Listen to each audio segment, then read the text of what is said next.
तो फ्रेंड्स, समय short classes में आप सभी का स्वागत है। चलिए आज क्वेश्चन नंबर 17 से करते हैं। इससे पहले वाले वीडियो में हम 16 तक कवर कर चुके थे। देखिए क्वेश्चन नंबर 17 है कि दो क्रमिक सम संख्याओं का एचसीएफ होगा। तो एचसीएफ का और एलसीएम का थोड़ा सा लॉस मतलब फुल फॉर्म आप समझ लीजिए। एचसीएफ और एल एलसीएम ये बहुत ही बार पूछा जाता है और पूछा भी गया है। देखिए एचसीएफ का होता है हाईएस्ट कॉमन फैक्टर, इसको आप ध्यान में रखिएगा। उसके बाद होता है एलसीएम का, होता है फुल फॉर्म एलसीएम का लोवेस्ट कॉमन मल्टीप्लाई या मल्टीपल बोल सकते हैं। चलिए इसको आप ध्यान में रखिएगा। और ये होता है क्या, इसके बारे में पूछा भी जाता है। तो ये जो है आधारित है एल्गोरिथम थ्योरम पर, इसके बारे में बात करेंगे। चलिए यहाँ पर हमसे पूछा गया था कि कोई भी दो सम लेंगे तो हमारा कितना आएगा एचसीएफ आ जाएगा 2। इसको आप ध्यान में रखिएगा। जैसे एग्जांपल में ले लेते हैं, जैसे ना हम ले लिए क्रमागत लेंगे, मतलब 2 या 4 लेंगे या 4 या 6 ले लेंगे। तो देखिए क्रमागत हो गया, तो हम 4 से अगर डिवाइड करते हैं तो 6 में, तो हमारा एक बार में हो जाएगा 4, यहाँ पर आ जाएगा 2 से हम अगर 4 को डिवाइड करते हैं तो 2 बार में 4 कैंसिल हो जाएगा, तो हमारा मौसो आ गया 2। इसको आप ध्यान में रखिएगा। कोई भी और भी एक जैसा ले लेते हैं, 6 और 8 ले लिए, तो जैसे ना 6 से 8 बार में 8 को डिवाइड देंगे तो एक बार में आ जाएगा 6, 2 आ जाएगा, 2 से 6 बार में, 6 से 3 बार में कैंसिल हो जाएगा, तो ये हमारा मौसो आ गया 2। इस तरह से आप भी ध्यान में रखिएगा। चलिए हमारा आंसर आ गया बी नंबर, क्वेश्चन 17 का बी हो गया। क्वेश्चन नंबर देख लेते हैं 18 कि किसी धनात्मक पूर्णांक ए तथा बी के लिए बी ए का मौसो गुना ए बी का लॉसो निम्न में से किनके बराबर होता है। तो थोड़ा सा इसके बारे में आप ध्यान में रखिएगा। लॉसो मौसो और गुणनफल ये पूछा जाता है। तो देखिए सबसे पहले गुणनफल बराबर फार्मूला हो जाता है लॉसो LCM गुना HCF। इसको आप ध्यान में रखिएगा। और LCM बराबर पूछ देता है, LCM बराबर फार्मूला हो जाएगा गुणनफल बटा HCF।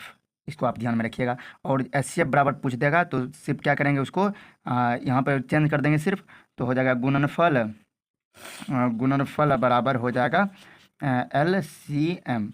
ये तीनों फार्मूला बहुत ही इंपॉर्टेंट है, इसको आप ध्यान में रखिएगा।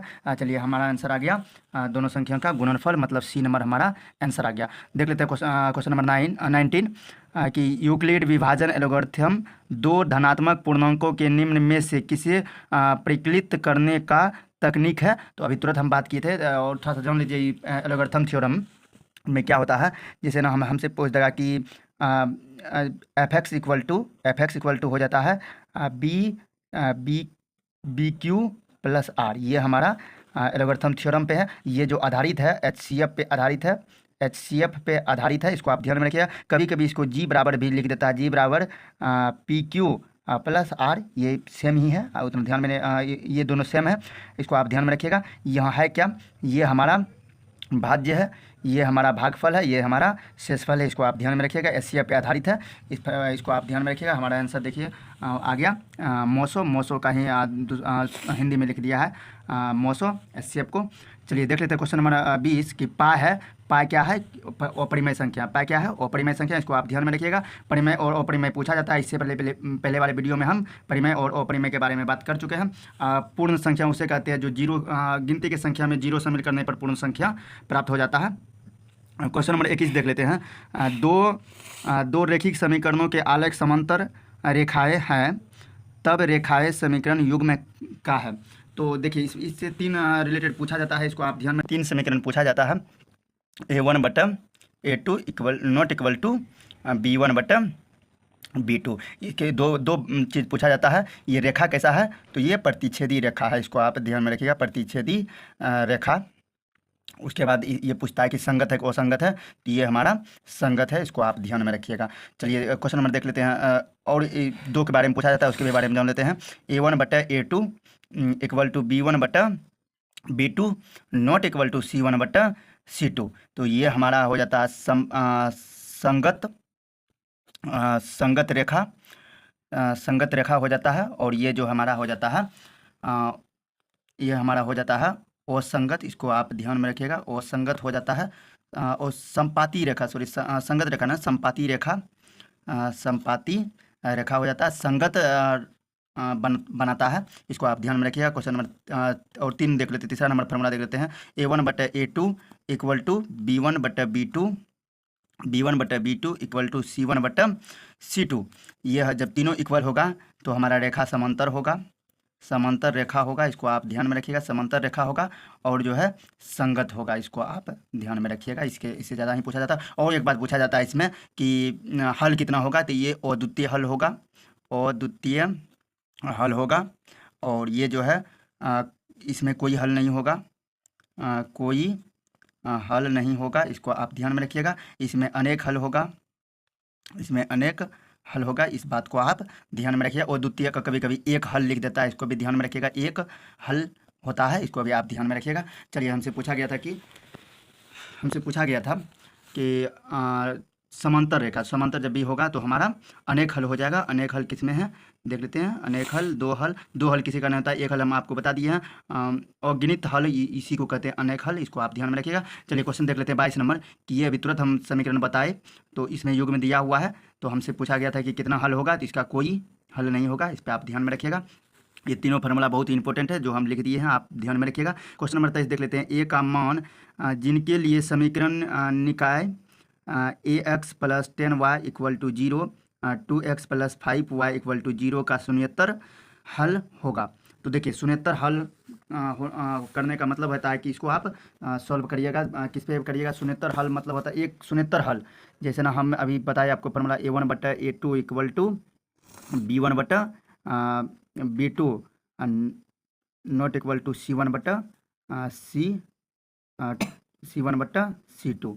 तो देख लीजिए किस पे आप तीनों में से तीनों आपको चेक करना पड़ेगा। जिस पे फार्मूला बैठ जाएगा वो आपका सॉल्यूशन हो जाएगा। जैसे ना हम देख लेते हैं इसी जगह कि कोई बराबर में नहीं है, तो मतलब A1/A2 not equal to B1/B2, इस पे आपका बैठ जाएगा। तो देख लेते हैं। A1 दिया हुआ A और हमारा A2 दिया हुआ है 2 नॉट इक्वल टू दिया गया है B1 दिया गया है हमारा B1 दिया गया 10 बटे हो जाएगा B2 5। जब इसको सॉल्व करेंगे हो जाएगा 5A इक्वल टू हो जाएगा 20। ए बराबर आ जाएगा 20/5। जब कैंसिल करेंगे इसको तो हमारा 4 आंसर आ जाएगा। देखिए ऑप्शन नंबर कितने में है? ए में है हमारा। ऑप्शन ए हो गया आंसर। क्वेश्चन नंबर देख लेते हैं 24 कि द्विघात समीकरण x² + x - 1 इक्वल टू 0 के मूलकों की प्रकृति होगी। तो देखिए, आपको डी से रिलेटेड क्वेश्चन पूछा जाता है। डी तीन गो होता है, आपको ध्यान में रखना है। डी जो है 0 के बराबर होता है, तो ये वास्तविक होता है। इसको आप ध्यान में रखिएगा। वास्तविक होगा और समान होगा, इसको आप ध्यान में रखिएगा। और डी अगर जाके 0 से छोटा होगा, 0 से छोटा होगा, दूसरा नंबर 0 से छोटा होगा तो हमारा 0 अगर डी से छोटा होगा तो हमारा ये हो जाएगा वास्तविक नहीं होगा। वास्तविक नहीं होगा। अगर तीसरा नंबर में डी अगर 0 से बड़ा होगा तो हमारा वास्तविक और असमान होगा। वास्तविक और असमान होगा, इसको आप ध्यान में रखिएगा। चलिए, हमसे पूछा गया था कि डी जो है क्या है, हम पहले सॉल्व करेंगे उसके बाद देखते हैं क्या आता है। देखिए, यहाँ पर हमारा डी बराबर फार्मूला भी एक याद रखना पड़ता है। डी को कहते हैं विलोचक। डी को क्या कहा जाता है? डी बराबर फार्मूला होता है B² - 4AC। डी को कहा जाता है विलोचक। इसको आप ध्यान में, विलोचक, इसको आप ध्यान में रखिएगा। डी को विलोचक कहा जाता है। डी बराबर फार्मूला होता है B² - 4AC। तो यहाँ पर हम समीकरण दिया गया है x² + x - 1 इक्वल टू 0। तो यहाँ पर गुणों में 1 है तो इसका वैल्यू आ गया, ए का वैल्यू आ गया 1। बी का भी वैल्यू दिया, यहाँ पर कुछ नहीं 1 है तो बी का भी वैल्यू दिया गया है 1 और सी का दिया गया है -1। तो देखिए, फार्मूला पर हम बैठाएंगे। डी बराबर डी निकालना है B² तो B² का 1 गया, 1 आ जाएगा -4।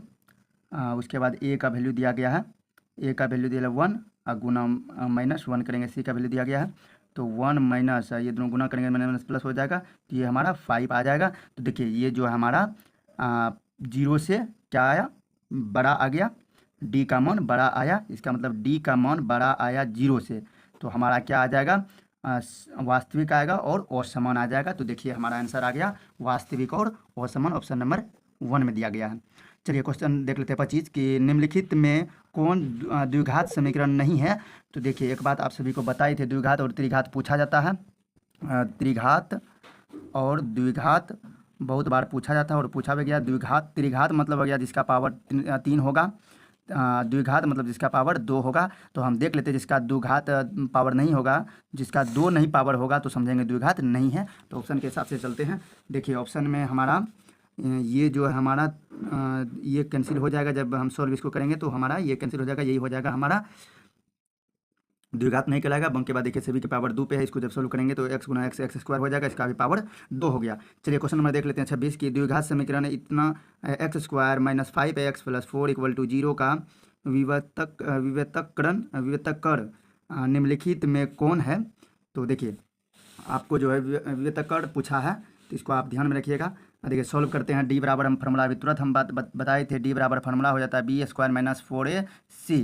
तो देखिए यहाँ पर दिया गया है समीकरण x square minus 5x plus 4 दिया गया है। तो हम क्या करेंगे, बी का मान दिया है -5, तो -5 का स्क्वायर करेंगे 25 हो जाएगा, और सी 4ac ए का वैल्यू दिया 1, गुना करेंगे तो 4 हो जाएगा, 4 इंटू 4 हो जाएगा 16। जब इसको हम माइनस करेंगे तो 9 आ जाएगा। तो हमारा आंसर डी का विलोचक जो हमारा क्या आ गया, 9 आ गया, ऑप्शन नंबर सी में है। चलिए क्वेश्चन देख लेते हैं 27 कि निम्नलिखित में से 4 - 1/2 एक्स स्क्वायर का न्यूनक कौन है, न्यूनक बोल रहे शून्यक कौन है। तो देखिए शून्यक मतलब होता है कि 0 के बराबर आ जाना चाहिए। तो ऑप्शन के हिसाब से देखेंगे कि कौन धरने पर हमारा शून्य के बराबर आ जाएगा। तो देखते हैं ऑप्शन नंबर 1 धर के, जैसे 4 - 1/2 एक्स स्क्वायर है, एक्स लगना वैल्यू रखेंगे, एक्स बराबर रख देते हैं एक बार 2√2। तो जब हम एक्स के वैल्यू रखेंगे 4 - 1/2 2√2 का होल स्क्वायर करेंगे तो हमारा आ जाएगा 4 - 1/2 गुना 4 गुना 2, 2 से 2 कैंसिल हो जाएगा, 4 - 4 = 0। तो हमारा ऑप्शन नंबर 1 ही आ गया, तो आंसर 1 आ गया। चलिए क्वेश्चन नंबर देख लेते हैं 28 कि निम्नांकित वर्ग समीकरणों में से किस समीकरण का हल परिमेय संख्या के समुच्चय के रूप में होगा। तो देखिए समुच्चय रूप में मतलब बोल रहा है कि वर्ग मतलब द्विघात समीकरण के बारे में बोल रहा है। तो ये तो हमारा द्विघात हो जाएगा क्योंकि इधर से इधर माइनस आ जाएगा, एक्स स्क्वायर माइनस 5 हो जाएगा, ये भी हो जाएगा, ये भी हमारा हो जाएगा। जब इसको हम गुना करेंगे, इसको जब माइनस करेंगे तो हमारा, हाँ यहाँ पर गुना करेंगे तो एक्स गुना एक्स, तो एक्स स्क्वायर हो ही जाएगा। चलिए इसको अब जब हल करेंगे तो हमारा कैंसिल हो जाएगा, तो हमारा आंसर आ जाएगा ऑप्शन डी। तो देखिए क्वेश्चन नंबर 19 देख लेते हैं, 29 देख लेते हैं कि 1 5 9 13 17 21 25 समांतर श्रेणी में है तो पदांतर का मान होगी। तो पदांतर मतलब बोल रहा है कि डी का मान होगा। डी बराबर आप सभी को फार्मूला पता होगा कि a2 - a1 होता है। a2 दिया हुआ है 5, a1 दिया हुआ है 1, तो इसको जब माइनस करेंगे तो हमारा आंसर आ गया 4। देख लेते हैं ऑप्शन नंबर कितने में दिए गए हैं, 4 में दिया गया है, तो ऑप्शन नंबर 4 हो गया। आज इतना ही रहने देते हैं, नेक्स्ट वीडियो में इससे आगे क्वेश्चन लाएंगे। चलिए आज इतना ही रहने देते हैं, थैंक यू, धन्यवाद।